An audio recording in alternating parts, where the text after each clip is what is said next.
Okay, we are about to be live.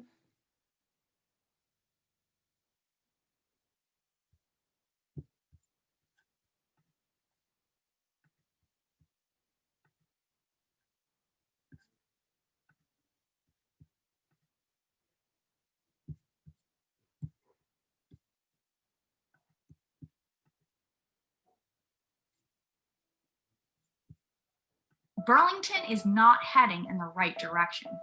From failed development projects to a failing police department and policies that put the needs of big developers and corporations over working people. The policies of the last decade are not working, and our neighbors, our community, our city is struggling. Now it's time for a new direction that will bring our city together by refocusing our local government on policies that address the needs of all our community members and the planet. We're done demanding civil rights. We will not just take people being civil to us. We want the same treatment and we demand equality. On March 2nd, we will have an opportunity to elect new city leadership, and we need you to be a big part of that process. Find out more and register for the caucus at progressiveparty.org/new direction. Paid for by the Vermont Progressive Party.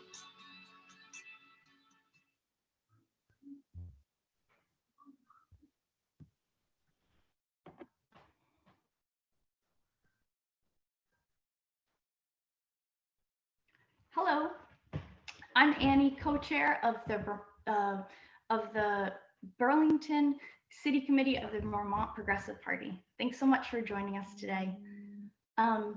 Welcome to the Mayoral Candidate Forum on Social and Racial Justice. Thanks so much to our audience, our potential candidates, and our facilitators. Special thanks to organizers Nate Lantieri and Sarah Sciartino. Thank you to our facilitators, Mohamed Abdi and Mohamed Jafar, and to our potential mayoral candidates, Councilor Pine and Councilor Tracy. Our goal is to provide the opportunity for left of center Burlington voters to get to know potential candidates for mayor before we get to the caucus and the actual voting. This is a forum, not a debate. The moderators will pose questions that have been submitted by people who have registered for the caucus and questions that they think that they've come up with. And then there's also an opportunity if you would like to pose questions on the Facebook live stream, there may be time at the end for us to take some of those. The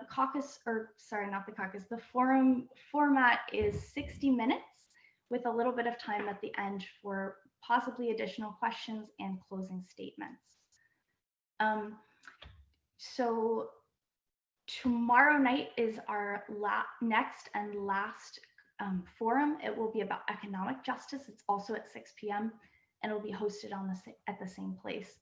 And this is all leading up to our grand caucus on December 1st, where we will decide who is our candidate for the next progressive mayor of Burlington. And to register to participate in that caucus, you need to go to www.progressiveparty.org/new direction BTV. You can also find the recording for this forum and for last week's forum at that link. I also wanted to thank Vermont Racial Justice Alliance and the Black Perspective for co-sponsoring this event with us. And on behalf of the Burlington Vermont Progressive Party, thanks for joining us. And now I'll send it over to the facilitators. Hello, Mohamed. Thank you very much, Annie. First and foremost, thank you all for being here today. Thank you to the candidates. I will introduce myself. My name is Mohamed Jafar. I am a community member and like to consider myself a community activist as well. And I'm just glad to be here and to be a part of this process. And I'll let Mohamed Abdi introduce himself as well before we jump in. Hello, everyone. Thanks for joining us today. My name is Mohamed Abdi. I am one of the two co-founders of the Black Perspective. We've been doing some social justice work around the Burlington area, and I'm happy to be facilitating this meeting. Again, thank you, candidates and viewers, for coming out tonight. Without further ado, to get us started, we will do a coin flip, which today, Brian Pine, you will get to decide the flip, and I have the coin in my hand. If you will call it, and that'll start our questions off. Thanks, Mojo. I'll take heads. Heads. Tails it is. All right. So Max, you get the first question, and our first question will be a general question about mayorship. Let me just pull up my questions here. What does the mayor, so for this first question, you have 3 minutes. The second question, and I will specify I will clearly state how many minutes you have for each question. For this first question, what does the mayor do in Burlington, and what will your term as mayor look like? You have 3 minutes for your response. Thanks, Mohamed. And I also want to thank Mohamed Abdi for joining us as well, and for doing the forum and for moderating this forum. It's just wonderful to be with both of you this evening, and to have a chance to lay out my vision for how I'll run the city of Burlington if elected as your next mayor. I think that what we've seen over the last several months has been an awakening within our city of Burlington, because for far too long we've been asleep. We've been asleep in terms of how we deal with issues of racial and social justice in Burlington, and we have not done enough to build the inclusive and equitable city that we all know that we can be. I think we've dealt with these issues in the frame of policing in the city of Burlington.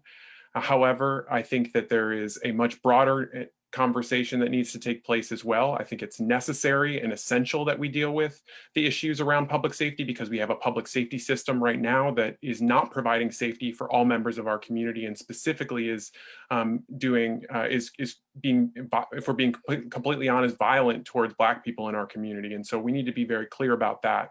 However, we also need to broaden our vision and to understand that it's not just about preventing violence. That's a baseline condition. We need to make sure that we're doing everything we can to create the opportunities and the ability for people to thrive in our city. And this involves, making sure that we're creating opportunities for cultural and economic empowerment, making sure that we're using city government as an activist force to make sure that we're centering those voices, bringing people into the conversation, and having the most diverse administration that we can have, that we've had in Burlington history, as opposed to an administration that keeps people out, that limits the conversation, that is exclusive, and that tries to push policies that people don't like by selling it to us through campaigns. We need to have a mayor that is collaborative, that works with people, that centers BIPOC voices, that centers LGBTQ voices, that brings in poor people, that brings in disabled people, that brings people to the table and brings city government to the people, that opens the doors of City Hall to the public. And so I want to have the most open, transparent, and diverse city government that Burlington has ever seen.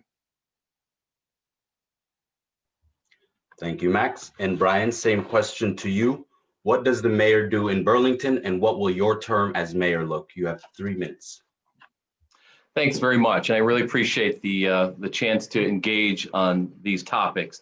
The answer to the question very directly, the mayor of Burlington's job, in addition to managing the city, which is an entity with about 680 employees and a $62 million budget, is really to provide that vision and that leadership, and to serve as the person who brings diverse interests together, develops common vision, and moves us forward as a community in the most inclusive, respectful way that brings new voices and all voices to the table, and values and respects opinions, whether they're opinions you agree with or disagree with. I feel that that's critical to explain in my vision of what the mayor of Burlington should be.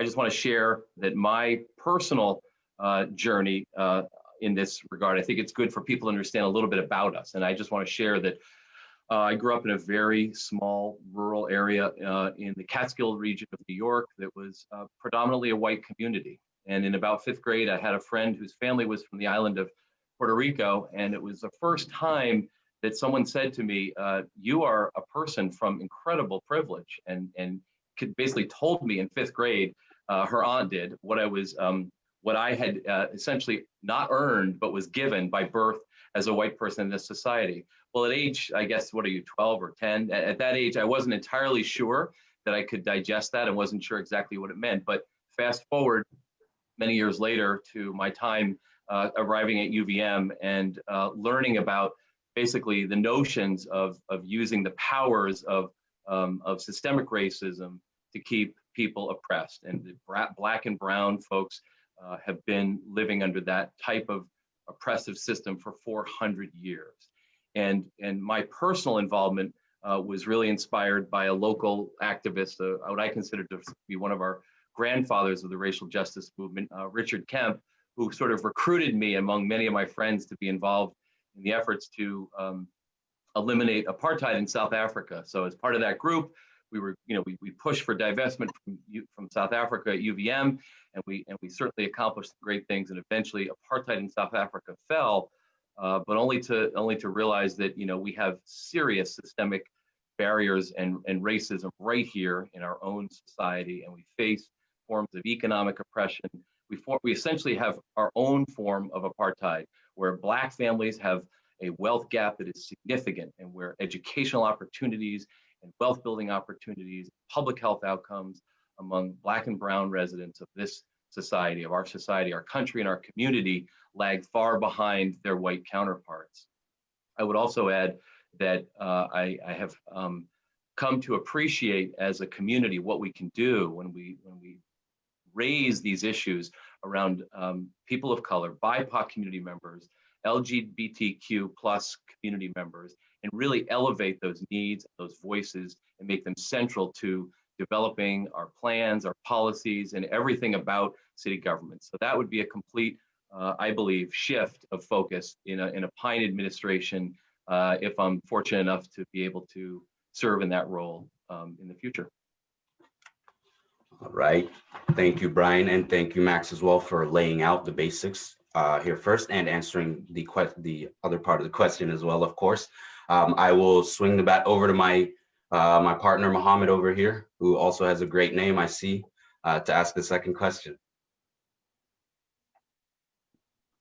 Thank you very much, Mohamed. So the next question is, how will you promote transparency, accountability, progress as it relates to racial equity, social justice, diversity, and cultural responsiveness in your administration?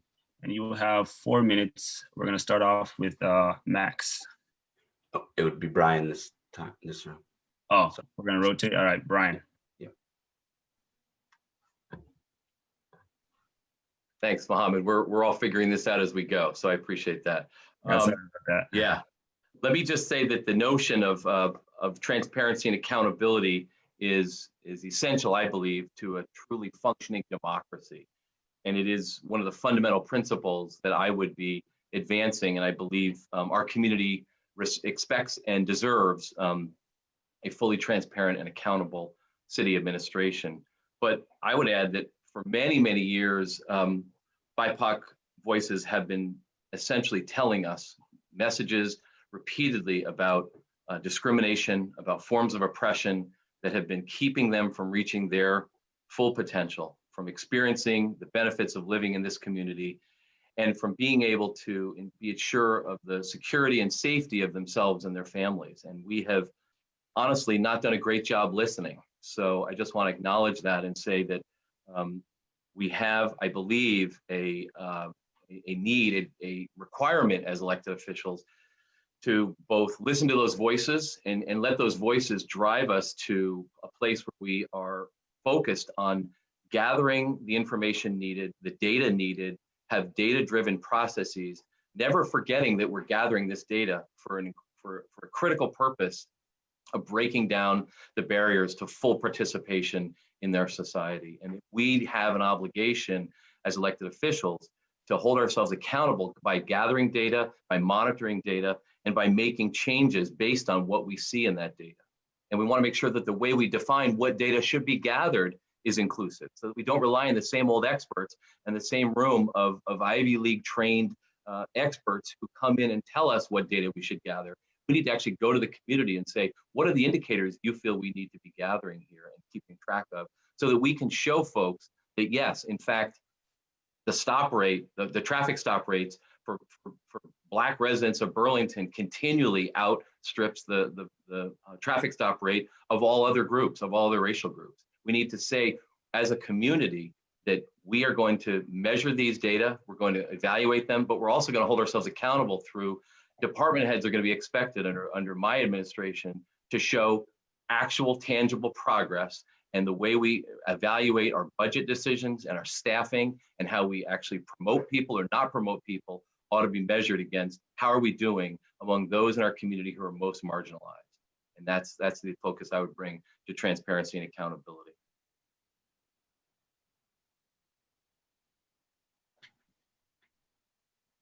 Mo, you're muted. Mohamed. As for Max, how will you promote transparency, accountability, and progress as it relates to racial equity, social justice, diversity, and cultural responsiveness in your administration? And you have 4 minutes, Max. So for me, transparency and accountability really start with the recognition that we need to ground those pursuits in truth and reconciliation. You can't have reconciliation without truth, and so we have to be honest about what's happened in our community and where we've fallen short. And I think we've seen, continually an administration that, has fallen short on transparency and accountability, specifically with regards to racial justice. When we look at a variety of, the police incidents that have happened over the last year, we've seen concealment be the #1 move when it comes to these issues, to hide that information from the public and from even the city council. And that is unacceptable. In order to contend with the issues that our community faces, we need a mayor who will be honest when things don't go the right way, when unjust incidents happen, when we have these violent incidents. We need to be clear with our community about what has happened. We can't hide it only for them to come out months later, as we did, as we saw with, Coro, Campbell, and Bellavance, or Del Pozo.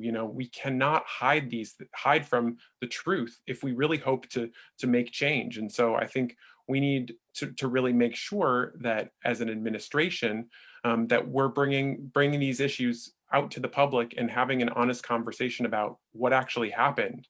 And then from that, I think that we need to also be honest with ourselves. I feel like one of the things that's really part and parcel to white supremacy culture is this failure to admit wrong, this inability to say, you know what, I really messed up there. I could have done this situation differently. I could have done better.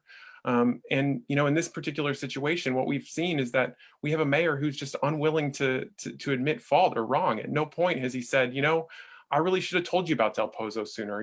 I really should have, pushed them to inform the city council when these other incidents happened, when people are being, body slammed into the ground. I should have told you that.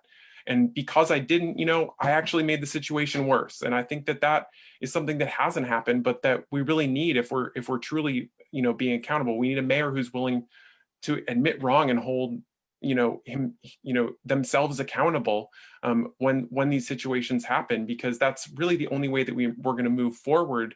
And I think that we have to be willing to learn from those mistakes. At the same time, I think we also need to set a vision. As Councilor Pine was saying, I certainly agree with the need to make sure that we are tracking the data around the city, not only when it comes to traffic stops, not only when it comes to use of force, but really broaden that tracking effort out to the who, what, where, and how city services are and are not delivered currently, and where the gaps are, where the disparities exist, and then set meaningful goals that department heads and city staff, for that matter. And I think it's going to need to include everybody in the city, and then really hold those accountable, and then to, I think, also create forums in which we're actually reporting back and checking in with the public on the goals that we set, and having those having the public drive those conversations so that we're bringing, not just this technocratic approach to city government and to accountability, but making sure that we're putting the people first. Thank you, Max and Brian. I appreciate both those responses for more reasons than one, especially in this current climate. So thank you both.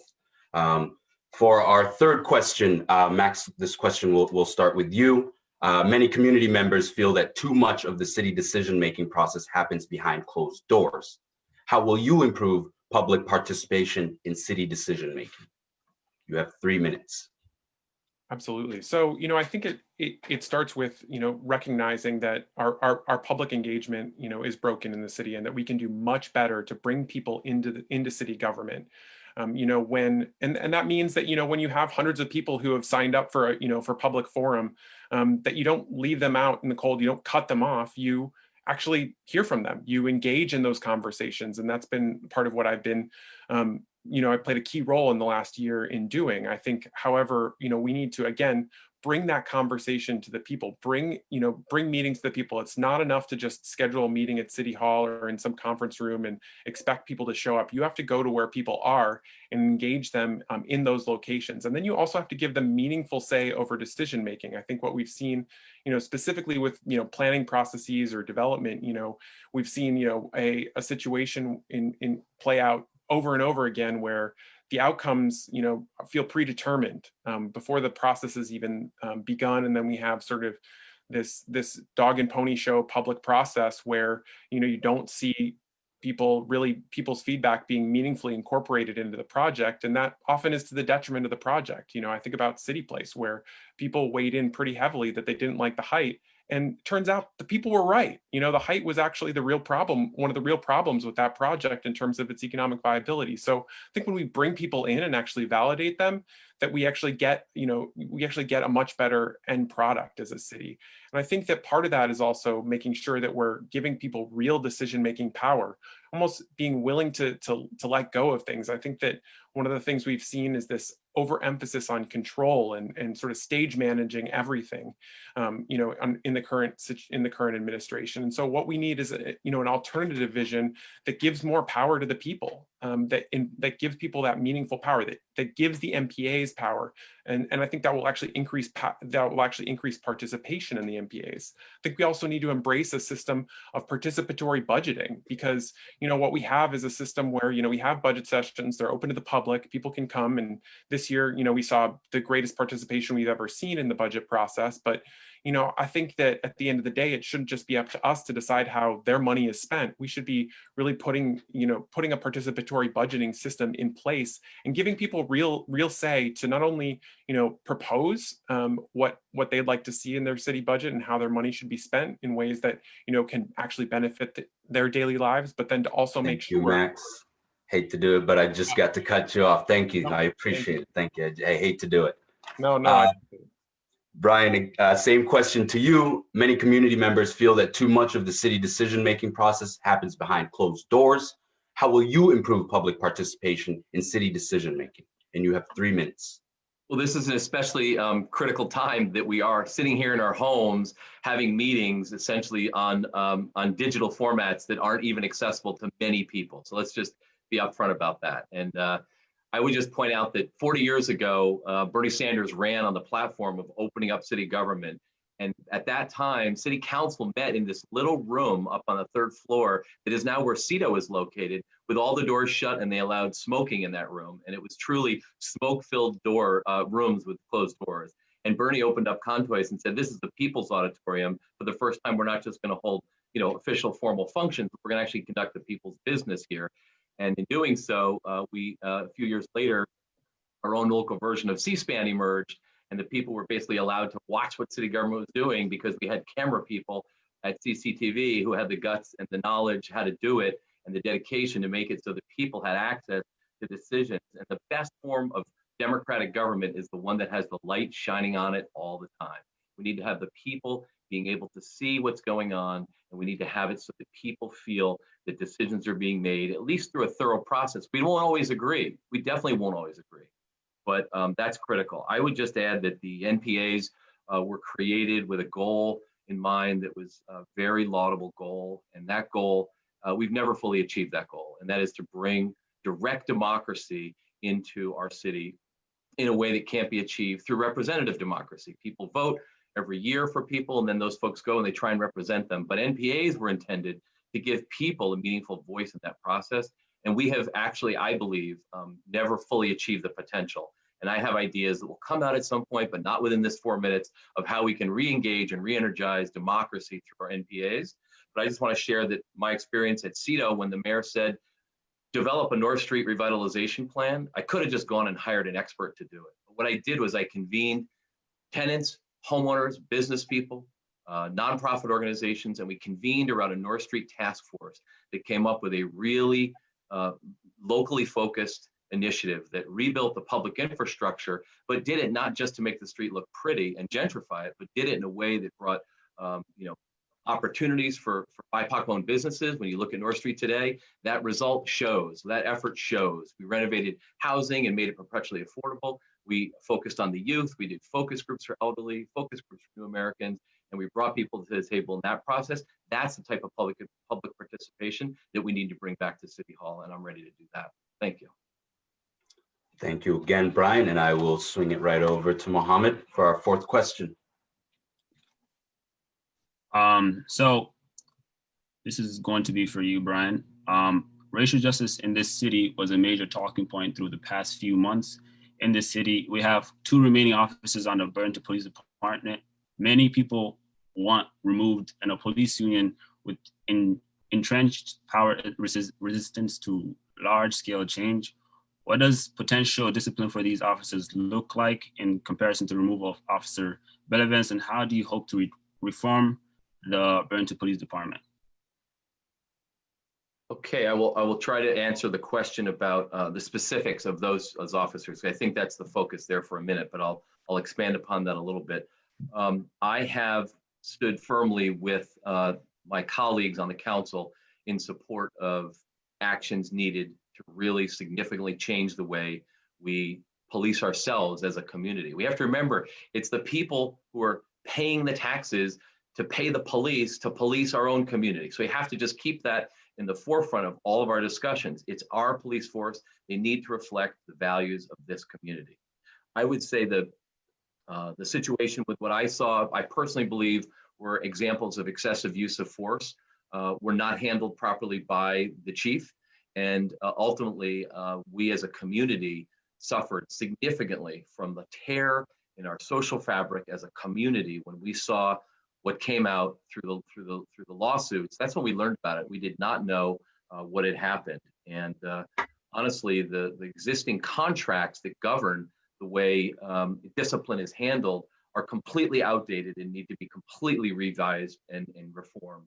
And we need an administration that's focused on that. We need to make it really clear that we are not going to try to essentially shut down or close the police union down as an operation, but we need the police union to recognize that they need to reflect local community values. The standards that this community has have not been upheld, and that contract needs to be completely redone with that in mind.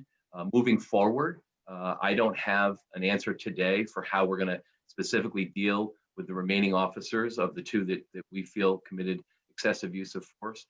Those issues, I believe, need to be handled in a way that respects the fact that there are due process requirements. We as a city need to respect those processes, but I'm going to commit to finding an alternative approach to ensuring that officers who present safety concerns and make BIPOC folks feel unsafe in the community, we need to deal with that in a proactive way, and that I will commit to. Thank you very much for you, Max. Racial justice in this city was a major talking point through the past few months. We have 2 remaining officers on the Burlington Police Department. Many people want removed and a police union with entrenched power resistant to large-scale change. What does potential discipline for these officers look like in comparison to the removal of officer relevance, and how do you hope to reform the Burlington Police Department?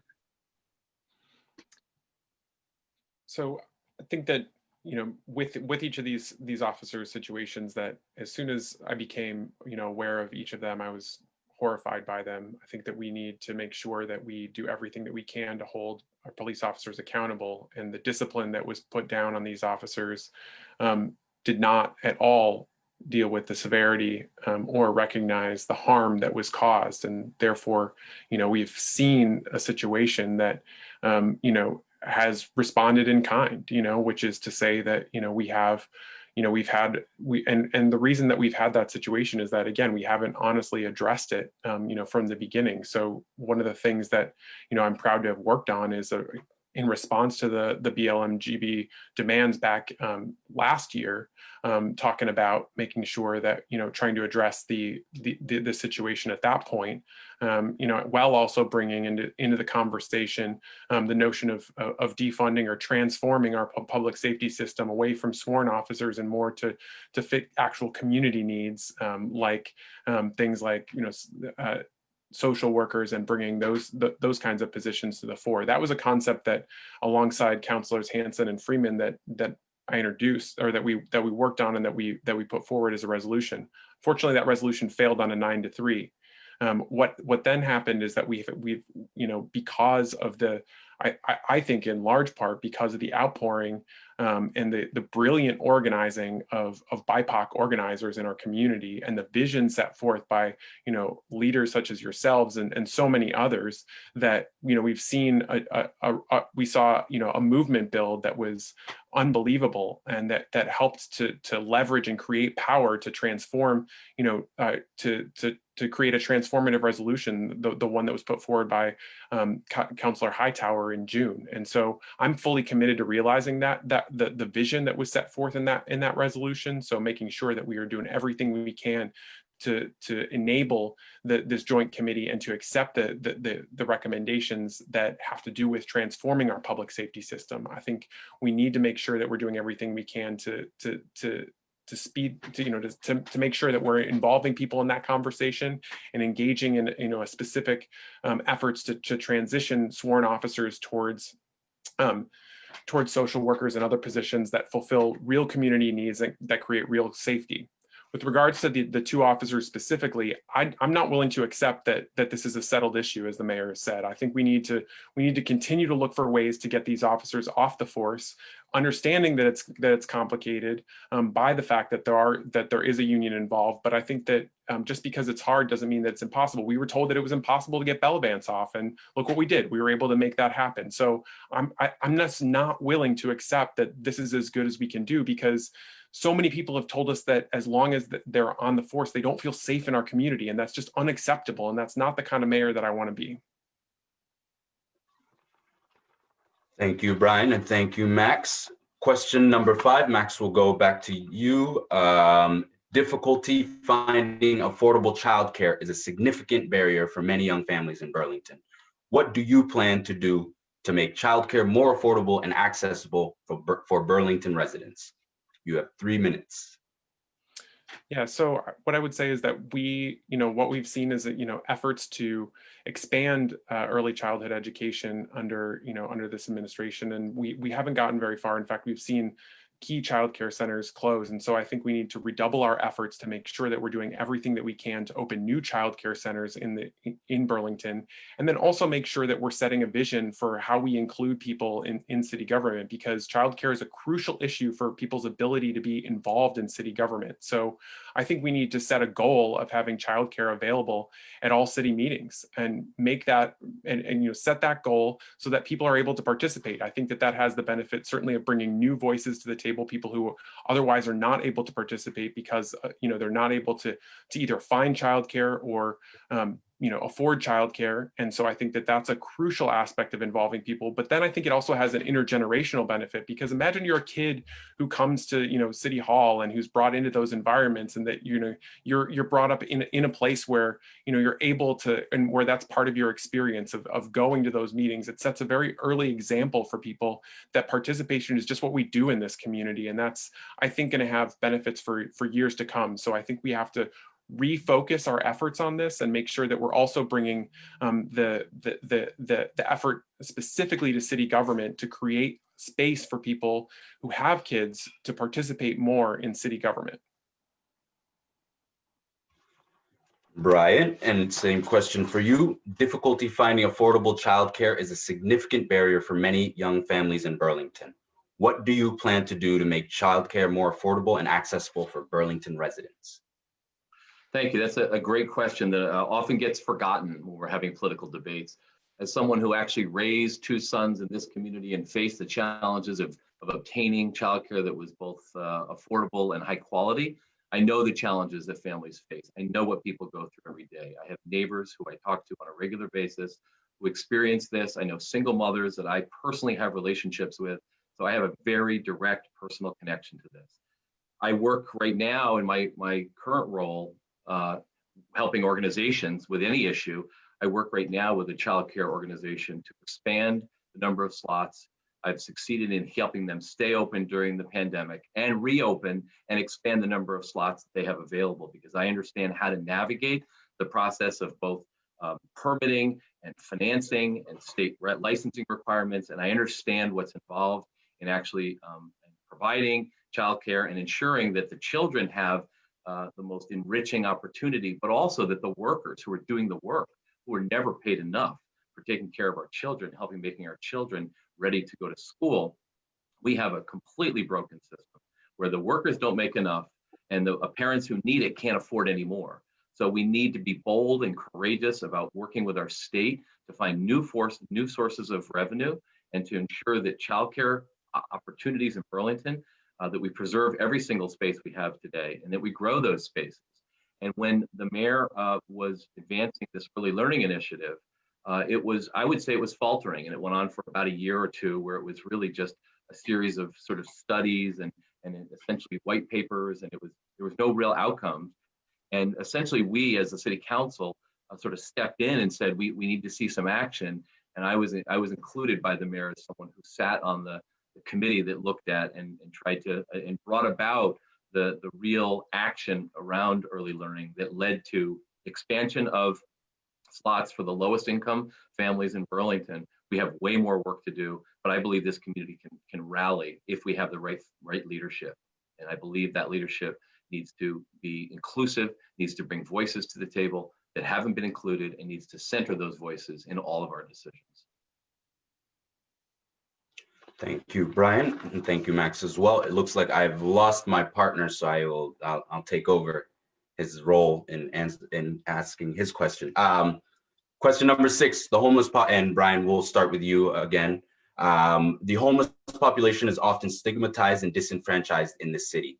How will you support folks experiencing homelessness in Burlington to make sure their immediate needs are met so that they are treated with greater dignity in our city? Sure. My first involvement with homelessness goes way back to the time when COTS was really early on, just getting going, and they were proposing converting a building on Elmwood Avenue into what are called single room occupancies. That's when you actually get to live in a room, but you share the bathroom and you have a common kitchen. It was very divisive in the neighborhood, and the neighbors unfortunately pushed back pretty hard. And I, as somebody who wasn't a city councilor yet, but it was a housing activist and a tenants activist, tried to reach out and form relationships with neighbors to work through these issues, because we as a community need to acknowledge that homelessness is something that could affect anyone in this community could end up homeless. So it wasn't welcomed by the neighbors, but in the end, it was successful. And there were 24 SROs, which means 24 rooms for people who are formerly homeless, with a variety of services to wrap around them and provide them with the support to succeed. And eventually, it didn't take long at all for the neighbors to realize this was an incredible asset, because the people living there all of a sudden were community members. They were offering to help people shovel, and they were sweeping sidewalks. And all of a sudden, people who they feared turned out to be wonderful, incredible neighbors. I have relationships directly with people with lived experience in homelessness, but more importantly, I've gone and actually met with the homeless at the homeless encampments in the South End to find out what it's like and what do you need? What kind of support do you need from the city? So last summer at Stephen Marshall's request, I went and met with some folks living in an encampment, and I heard directly what their needs were. And their needs are actually quite simple. They just want a safe place to be able to stay and be left alone and be outside and have some basic services. And so I would like to initiate a new effort that would essentially make camping at various locations with certain sanitation services provided by the city as a way that we respond to this need. Because as they told me, even though there are shelters available and there are housing programs and all kinds of programs, this is a population that really has some barriers that they personally can't overcome that will enable them to succeed in that situation. So they need this opportunity to be able to camp out. I also just want to mention for 5 years, I chaired the Homeless Alliance for Chittenden County, which was based out of Burlington. And we brought a really data-driven focus to how homelessness could be not just sort of relieved or alleviated, but actually eliminated. And we've made some major progress with veteran homelessness. And it was recently announced that veteran homelessness is by and large been resolved. I don't pretend that that's necessarily true, but at least the numbers are so low that veterans and experiencing homelessness is down to a level that is where we would hope as a community we could get all homeless populations. There's very specific knowledge I have around homelessness, creating programs, directing funding at homeless programs that I would bring to this position as mayor. Thank you, Brian. And Max, to you, the same question. The homeless population is often stigmatized and disenfranchised in this city. How will you support folks experiencing homelessness in Burlington to make sure that their immediate needs are met and so that they are treated with greater dignity in our city? Thank you. So I think that, what this pandemic has shown us is that it's possible to house a lot more people and to do so a lot more quickly. And I think that, in a lot of ways, it's not a question of feasibility, but it is one of will and our willingness to really focus on these issues and make them actually happen. I think we can't allow ourselves to fall prey to the false narrative of scarcity, when it comes to housing and our ability to house everyone in our community, that wants to be housed. And so I think that it's important to make sure that we're just setting that as sort of our framework for the city, that we're putting a housing first model as a priority, and that we're doing so in a way that's dignified and not being prescriptive or paternalistic about how we do it. It's not okay to just come in and say, we're gonna build a housing,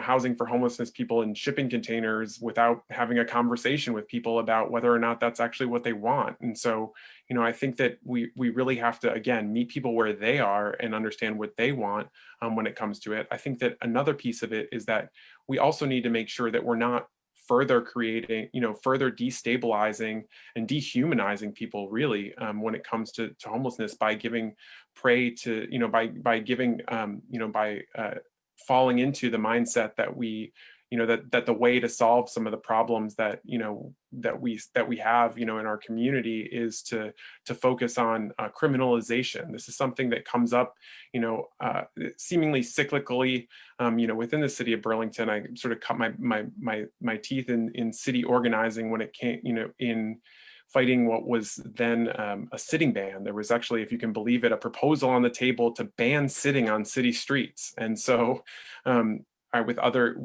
organizers, worked to actually defeat that, going to ordinance committee meetings and making sure that we defeated that. I think that it bears upon us to also, with renewed calls in a lot of cases to further criminalize, what people call, behaviors. Really, it's things that I think are really more targeted towards homeless people, that we need to resist those calls and that we need to make sure that we're focusing on root causes. Like for instance, people will say that they want to increase and attach additional criminal penalties to public urination. Well, that's not going to solve the problem. What's going to solve the problem is providing good, clean bathroom access, public bathroom access. We opened one bathroom in City Hall Park recently, but that's certainly not enough. And so we have to create those kinds of root cause solutions to these issues that respect people and that don't further destabilize their lives by, criminalizing them or, even worse, just taking their positions, removing their encampments, and creating further destabilization, because that just makes it so much harder for folks to really exist with dignity in our community. It makes it impossible, in fact. And so we need to set a new vision that again puts people first and prioritizes their voices in the conversation, as opposed to being paternalistic in how we deal with these issues. Thank you, Max, and thank you, Brian, again. Mohamed, I will give the baton. Oh, go ahead, Brian. Yeah. I didn't use up all my time. I just wanted to add one thing if I could. Is that okay? Yeah. It's not actually in response to anything that Max said, really. It's actually just to add that when COVID was just becoming, we were heading into the shutdown in March, the state of Vermont decided that they would focus on getting homeless people out of shelters and getting them hopefully out of the woods to prevent further spread both among their communities and to make sure the conditions that they were living in didn't present more health hazards. I was tapped by the executive director of Champlain Valley Office of Economic Opportunity to set up a COVID recovery and isolation facility in a very short period of time to serve the homeless. And it was the end of March. And by April 13th, we had the first guest arrive at the Holiday Inn, which we converted from a hotel to a COVID isolation and recovery center. And what was required to do that was to really use the resources of this community in a way that is only something you can do if you've had the experience doing it. And so that type of experience, I think, is unique in terms of being able to implement really great ideas and critical ideas that need to happen quickly. But I just wanted to share that that was something that I was involved with, and it was successful. We succeeded so well that we put ourselves out of a job about 2 months later. Thank you, Brian. Max, we are doing okay on time. If you had one other thing to say, or you're all set? No, we can move on. Excellent. Mohamed, I'm going to hand the baton back to you. I do want the audience that we have and our candidates know that following this last question, we will move into getting our questions from the participants, or not participants, but the viewers rather. So just wanted to let you know that we will do that shift for the last 5-10 minutes that we have, and then we will allow a few minutes each for just closing statements so that we can hear your last thoughts as well. Thank you. All right, it's going to be for Max. How will the candidates center marginalized voices in their campaign and, if elected, in their administration? It's a crucial question, and one that I think starts with recognizing what it means to be, a white person, and what you're and understanding the privilege that you bring to the table, both as a white person and then also male privilege. I mean, all of those kinds of things that come to the fore as part of that. I think it's also as part of that understanding that you need to shut up and get out of the way in a lot of cases. And when people bring you a vision for how you can transform the city, as for instance the Racial Justice Alliance has done with Operation Phoenix Rise, you need to not put up barriers. You need to bring that vision to the fore and do everything you can to realize it. When you have visions that were brought forward, like the reparations task force, don't put up barriers to that, make that happen. And then in terms of just, city meetings, I think we need to not only get more people to city meetings. I think we've been seeing some great participation happening recently, but then, when we need to understand that what happens when people get there, because it's not enough to just have more people show up. I think we really need to understand how we treat people there. And I've been, one of the things that I've done as city council president has been to introduce a progressive stack.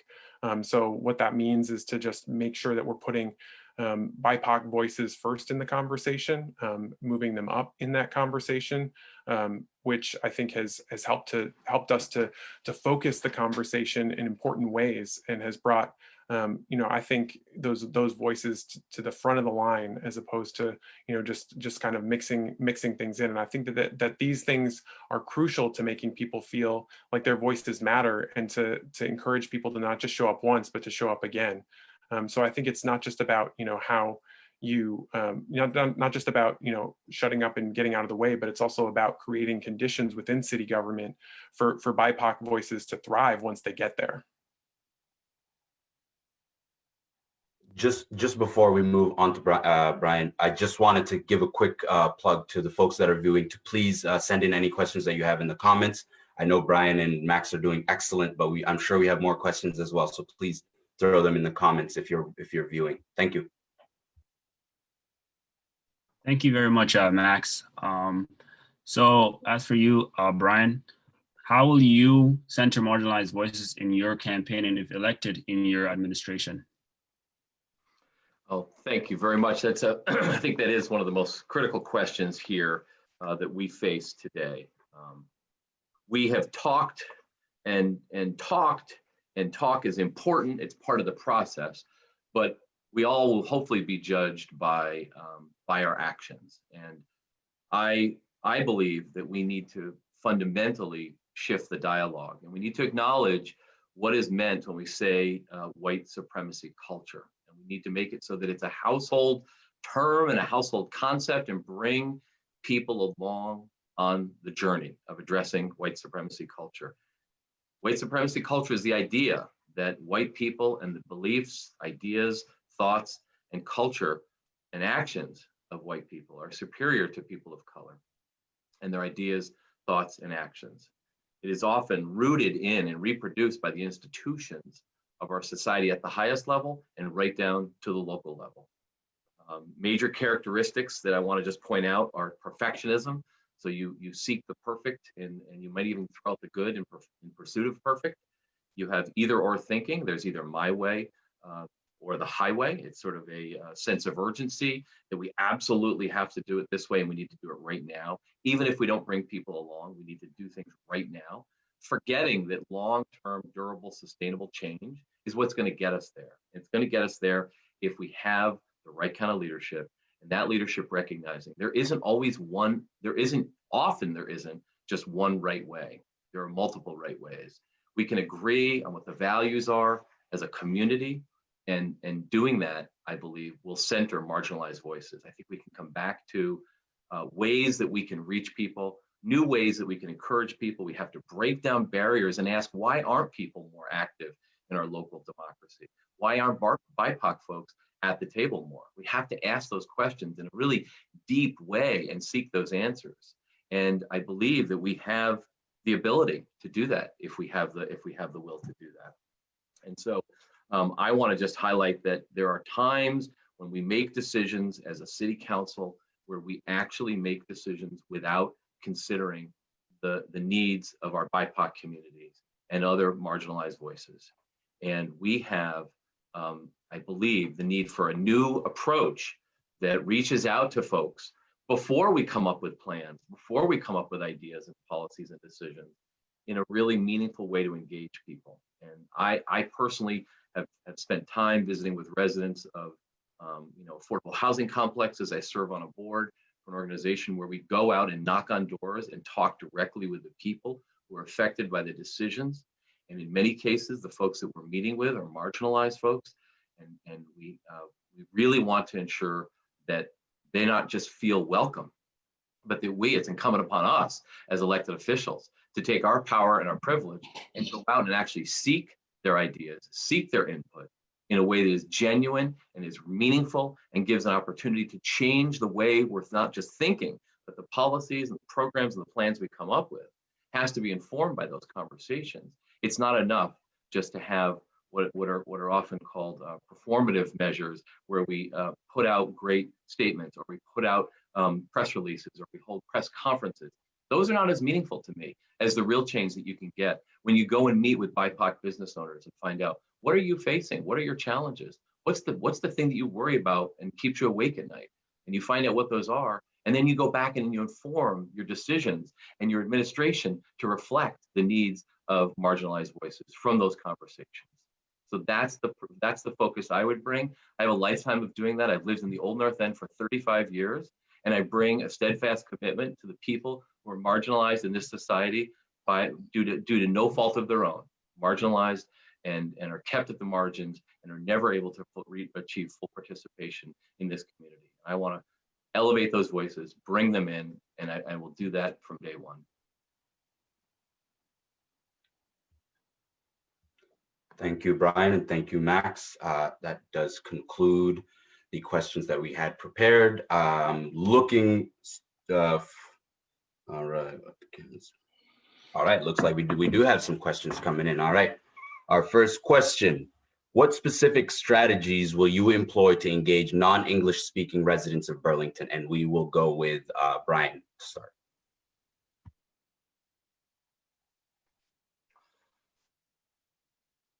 I think we just saw through the efforts around the pandemic that translation services, and I think Mojo knows what I'm talking about, were not provided in a meaningful way until it was pointed out by community members that we were ignoring the needs of folks for whom English is not their first language.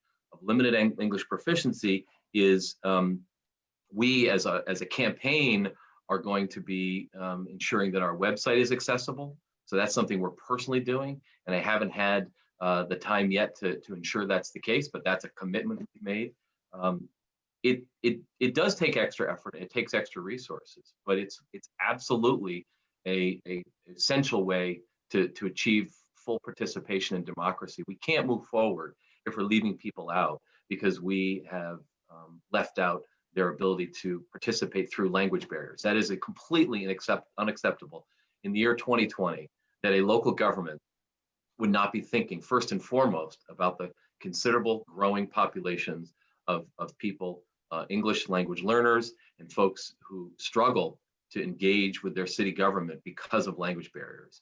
We have the multilingual liaisons that are currently part-time positions, and yet they're expected to bring families into the schools, ensure that the seamless support of those families and their children is in place. But what we need full-time multilingual liaison to work with families, and we need that to be supported by the city. The city essentially recaptured dollars from the school district because of a requirement that I won't go into detail, but essentially payment in lieu of taxes that comes to the city to support the schools was deemed ineligible or not. It was not prohibited by the state, but instead of finding ways to ensure that we make sure those dollars are used to support new American families in a really meaningful way so that their children and their parents both have access to full range of resources is something that I would bring to the table. And I believe that there's still resources available for us to expand upon that and to make the homeschool multilingual liaisons into permanent positions, full-time positions with benefits, and make those decent career paths for new Americans to fill, because those positions are filled by new American community members. And in Winooski, they've made them into much more robust set of services, and we in Burlington have not followed suit. And I would make that a top priority. I also would like to see us ensure that small business assistance is focused on meeting the needs of the new American community, because in many instances, self-employment provides a path to wealth building and a decent standard of living for families. And that self-employment needs to be recognized as a viable option, but we need to provide technical assistance, business plan assistance, all kinds of assistance to help people move from their idea of what their business is to the reality. And then in turn, they turn around and they keep their resources local, they hire local people. It has multiplier effects. Are you trying to say I'm done? Thank you. I was just gonna cut you off. Yeah. I've wrapped up, and I'll come back to that. All right. And Max, same question to you. I will give you just an extra minute just because I wasn't watching the clock. What specific strategies will you employ to engage non-English speaking residents of Burlington? Thanks for the question, whoever entered it, and appreciate the participation. I understand we have quite a few folks watching, which is awesome. We really appreciate that. That's the whole point of this process. So in terms of specific strategies, I think that we need to do much more than we're currently doing. I think that anything that has come has been through, efforts of folks like yourself, Mohamed, who have pointed out the real shortcomings of the city. And so when people come to us with these recommendations around this, we need to around the needs of our community and point these things out. We need to really act on them and make sure that we're bringing them to the fore. So I think that there's a couple areas where we've seen some pretty glaring, shortcomings in terms of the city. One of the areas where this came out was, when there was a water main break last year, and they send out emergency notifications only in English. Well, that doesn't cover the entire community. So there was a whole group of people who had no idea what was going on. And so I think that when we find ourselves in these needs, with a need to communicate critical information, that we always have to, despite the immediacy of the situation, just check back in and make sure that we're doing everything we can to communicate that information properly to everybody. I think it also, and this is part of, I think, institutionalizing how we communicate as a city. So we're always asking that question of, how how are we communicating this information? So I think that, because for instance, like for instance, on the city website, it was really hard to find translation services. It's gotten better. I think we're going to need to continue to make those efforts, front and center. I think it's also going to have to be really helpful to understand and to put out information in multiple languages on social media channels. But we have to understand that not everybody uses that, and that's not the way to access them. So again, to that concept of bringing city government to the people, making sure that you're also doing that sort of physical outreach and not just doing it in English, but to also print things out and actually bring them to the community so that people know about it. And then, if in the context of, inviting people to a meeting, or letting people know that a meeting is taking place, in any number of different languages, I think that we also need to make sure that when people get to that meeting, that there are translation services available so that people can participate in city government. We just had a city council meeting, last week where we were talking about where we were dealing with licensing issues, and we had someone who mentioned that they were not that they were an English language learner on that call, and that that this posed a challenge to them, and they acknowledged that in the meeting. And it was one of those things that really highlighted the need for us to develop targeted, specific outreach for people when they're coming to city council meetings, to make sure that they have the context that's necessary in order to participate, and that they're able to understand the language, that they're able to understand what's taking place. Thank you. I hate doing it, No, but I'm you so did. sorry. All right, our next question. This question will start with Max. Actually, I'm going to go to the next question. I'll revisit that one, but I'd like this one answered first. What are your plans to better serve the disabled population in the city of Burlington? Max, you've got 3 minutes. And I'm sorry, now I have to be a little bit more reinforcing of the time frame. I apologize to both of you. Absolutely. So I think that one of the things is that we need to make sure that we're doing everything we can to incorporate universal design into city designs, and making sure that any new designs that we're having are not building in new barriers to the city, but rather that are removing them and creating a more accessible city. And when you do that, that creates the context for people to include them, to be included and to access the public realm. Think that it's crucial that this goes part, and a crucial part of that is also making sure that we just take care of our city infrastructure. I've advocated for investing specifically in our sidewalks, because it's really hard for folks who use wheelchairs to get around in many cases, because of the deteriorated conditions that we find in so many places around our city. So I've advocated for, and as mayor would continue to make significant investments in our cities, while also providing upgraded crosswalks and making sure that we're doing everything we can to make it easier to get around, in our city. And then the other piece is also making sure that, when we talk about city government as well, and city meetings, that we're creating opportunities again. And I think this is, part of the translation piece, is that we're also dealing with and making sure that we're creating opportunities for folks with disabilities to participate in city government, in city meetings, by providing the necessary accommodations that create the context in which people are able to actually participate in city government. Because I think that's, that the way that we've been doing things, creates unnecessary barriers and keeps those voices out of City Hall. And that's not what we need. We need to be bringing as many voices as possible into City Hall, and our policies can be transformative in how we do that. Thank you. And Brian, to you, the same question. What are your plans to better serve the disabled population in the city of Burlington?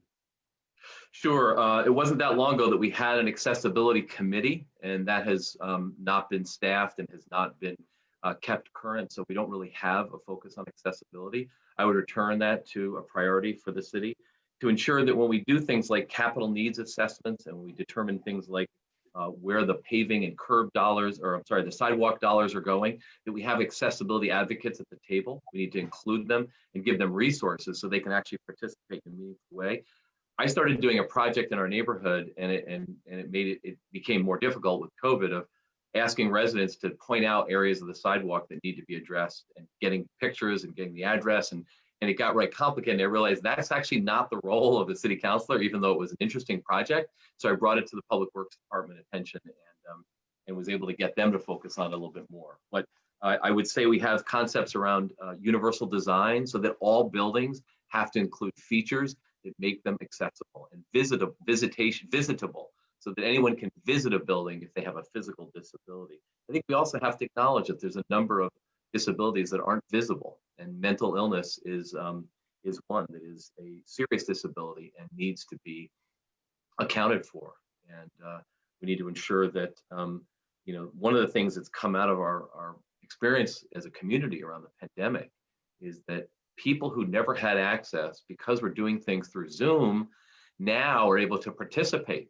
And I was a delegate to the Democratic National Convention, along with somebody who said this convention was extremely accessible for me as a person in a wheelchair. This is a Vermonter who's also a Bernie delegate, said, I didn't feel this way in 2016, and we were both delegates then as well. But now in 2020, here we are essentially conducting a convention through Zoom, but she was able to participate more fully in that process. So it takes you a minute to step back and think about, what does that mean? And what can we do as a community to make sure that we come out of this in a way that takes the benefits of what we've learned in this pandemic and make sure that we don't forget and don't abandon what we've started doing, which is making everything much more accessible through that. Also, I just want to mention that accessibility affects seniors disproportionately, and that seniors need to be given the support to age in place. We have to bolster the home share program. We need to ensure that our home care providers and the home care workers who help people age in place have decent livable wages and benefits, so that we can keep people safe and healthy in their community, in their homes. But we do that through wrapping around a series of supports to ensure that people can continue to live out their days in their own homes. And that's a piece of dignity that I would like to bring to city government. Thank you. Thank you to the both of you. We have one final and last question. We have time for one final and last question before we do our closing statements. And this question comes from myself. So Brian, Max, you are both white men. So my question is, how do you see the systems that exist, and how do you recognize yourself and your role in those systems? And what does that mean as a mayor if you win, as someone who will be a mayor of a very diverse city? How do you see your role, and what do you plan to do in recognizing that role and also kind of pointing it out? And for this one, I think we went with Brian last time. We'll go with Max this time. Or was it the other way around? Please correct me if I'm wrong, Mohamed. Yeah, it's the other way around. Yeah, Brian, you go first. Yep. Sure. Thank you for that question. And I think it's always important for us to kind of reflect a little bit on our own personal journey and our own personal perspective. And a friend of mine shared this metaphor with me, and the way it was described as anti-racism work is like taking a walk in a beautiful forest with a deep green canopy. And through that canopy, dense streams of light shine through. In the beams of light, there are particles that are always there, but we don't usually see them. And for white people, racism is like the particles in the light that we don't always see, but are always present. And we need to be, as white people, we need to take responsibility for what we can do. And our journey needs to be our journey, and it shouldn't fall on BIPOC community members to bring us on that journey. We need to personally take responsibility to do the personal learning, to do the listening, to do the meaningful engagement with people, to do the readings and the research. We need to actually engage in this work as though our life depended on it, because it does depend on it. And we, especially as white males in positions of power, need to constantly find ways to include voices who are left out. We need to include people of color. We need to include folks with disabilities, LGBTQ+ communities. Everyone needs to be thought of when we are planning our administration, and when we are planning for initiatives that will bring our community to a better, more secure, more sustainable future. We can't do those and really achieve that and achieve full participation by voices that are often marginalized. And I have experience doing that. I don't pretend to have all the answers, but as a white person in this society, my commitment is to engage people in a really meaningful way in our government, and to be that person who can listen to people, solicit input, and again, solicit input from people who aren't already at the table. And that is my pledge to this community. If I'm lucky enough to proceed through this process, I will pledge to do that in a way that is respectful of people's dignity and is inclusive as possible. And I will look forward to doing that as Mayor of Burlington. Thank you. Max, same question to you. How do you plan to just recognize your identity as a white male, and how that perpetuates some of the systems that exist? And what do you plan to do to, again, recognize it, but also point it out? I think it starts with understanding and recognizing and calling out your own privilege. And I know that I have tremendous privilege in our society, and that privilege is grounded in white supremacy culture. So I think you have to understand that, what that means. And I think that so much of what is called upon, those of us who are, white males in this society, is to really be willing to question that privilege in meaningful ways, and not only to question it, but to really change and take action on it. And I think that, as a part of that, we need to make sure that we're doing everything we can to listen. So that goes back to what I was saying about shutting up and getting out of the way when BIPOC voices come to the table with a vision for, what they need to be empowered, and that we create the conditions for that to thrive, for those visions to thrive. But I think it's also, when we do hear criticism, being willing to accept that criticism and to admit fault and to admit wrong as leaders, and to be self-reflective ourselves, and that can certainly be painful, but it's necessary, because that's the only way that we're going to dismantle white supremacy culture, is to have that willingness to directly admit, where we've gone wrong, and to address it. I think that there's also, a need to again make sure that we're listening to folks and bringing and centering those voices in the conversation. So I think that, in any conversation, recognizing, who isn't speaking, and the space that you're taking up, but then also who isn't speaking, and making sure that you're making special efforts to elevate those voices that haven't participated yet in the conversation, in a particular context, because that's crucial to making sure that we are the just city that we know that we can be. We have, not only an opportunity, but an obligation to be a more inclusive city. And that's exactly what I want to do as mayor. All right, again, Brian and Max, thank you very much. That does conclude for our questions. I'd like to just move us into our final statements. I did lose my coin. I was going to do a coin flip for the final statement as well. Instead, we're going to turn it into a little bit of a competition. My favorite number is in between 0 and 10. You each get to pick a number. Whoever is closest or hits the dot gets to go first. Brian, if you will unmute, both of you can just kind of say what number you think that comes to mind from 0 to 10. Number 7's your favorite. Oh, sorry. 7. It is 7. I don't know how you got that spot on. That was good. So Brian, you get the closing statement, and then Max, you will close us after that. Awesome. Okay. I am incredibly honored and humbled by this, not just this experience tonight, but this whole experience of attempting to lay out a vision and to demonstrate the type of inclusive leadership that I would provide to this community. For me, racial justice is a personal journey, but it's also a systemic journey. In order for it to be sustainable and truly transformative, we need to personally take responsibility for our role in participating in a society which is fundamentally based on a series of policies and practices that over centuries have kept BIPOC communities from full participation and from full benefits of being part of our society. We have an opportunity, I believe, to turn over a new page and to open a new chapter. And my vision for writing that new chapter is that I have not at all thought through what that outline of that new chapter will look like.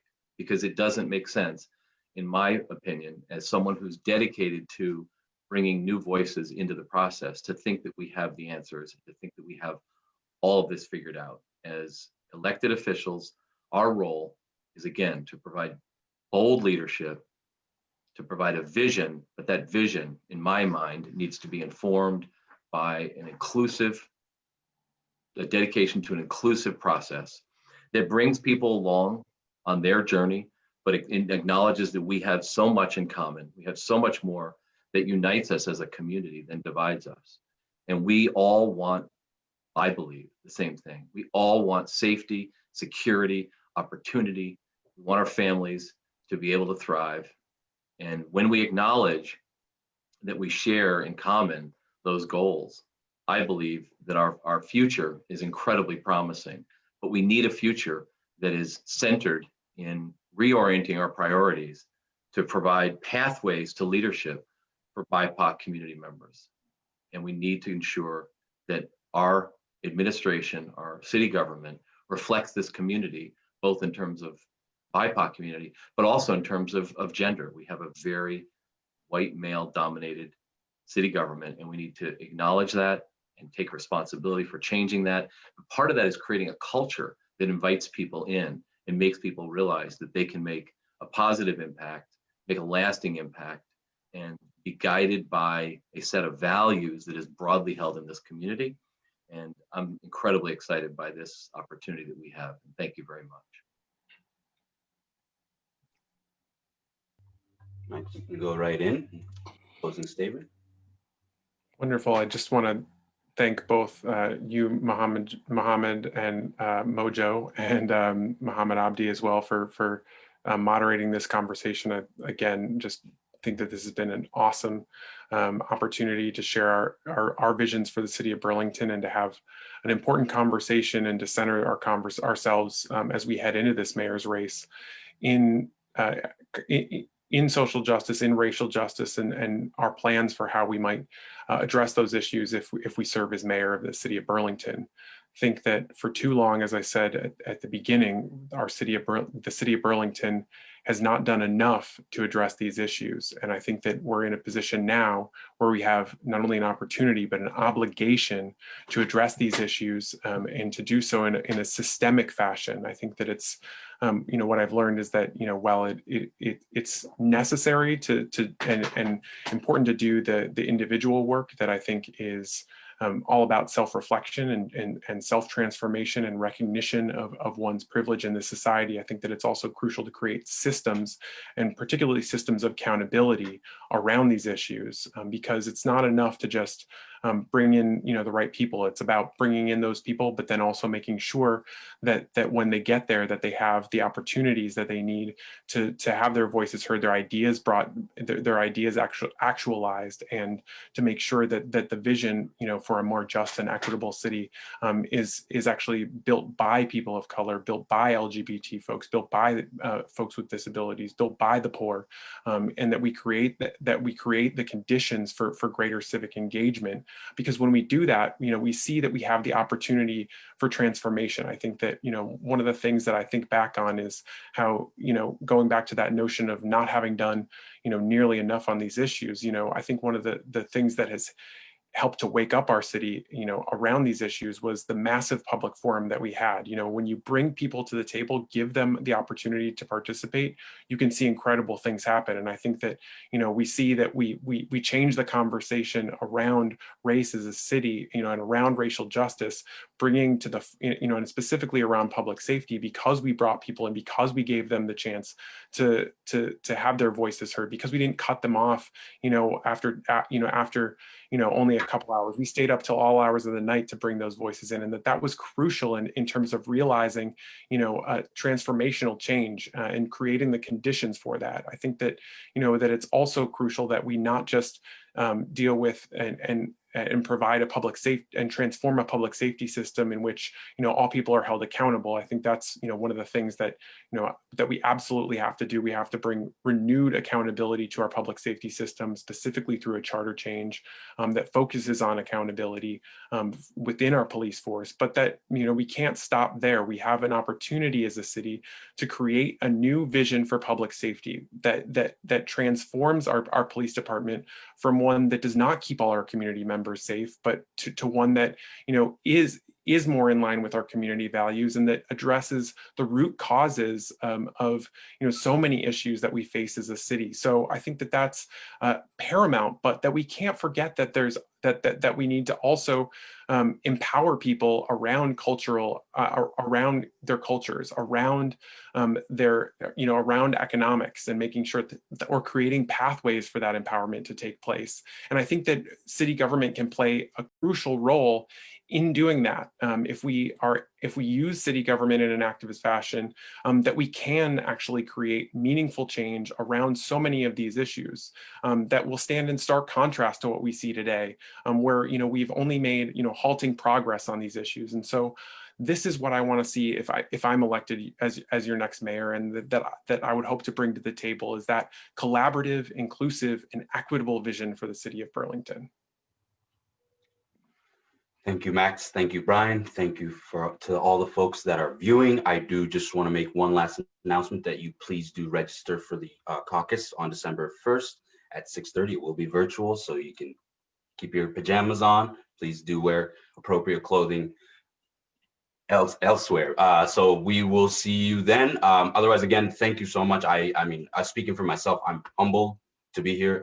It's been an incredible opportunity to ask these important questions and really spark these discussions that actually have already been going on. So Mohamed, I'm sure you have something to add as well. Otherwise, thank you again to all the viewers and to the candidates and to the Progressive Party as well. Same here. I like to thank all you guys for coming and representing what you're going to be doing as you go for office. But I would just like to just clarify that we have to understand that when we say the community, we're not talking about the white community. We're talking about the minorities here.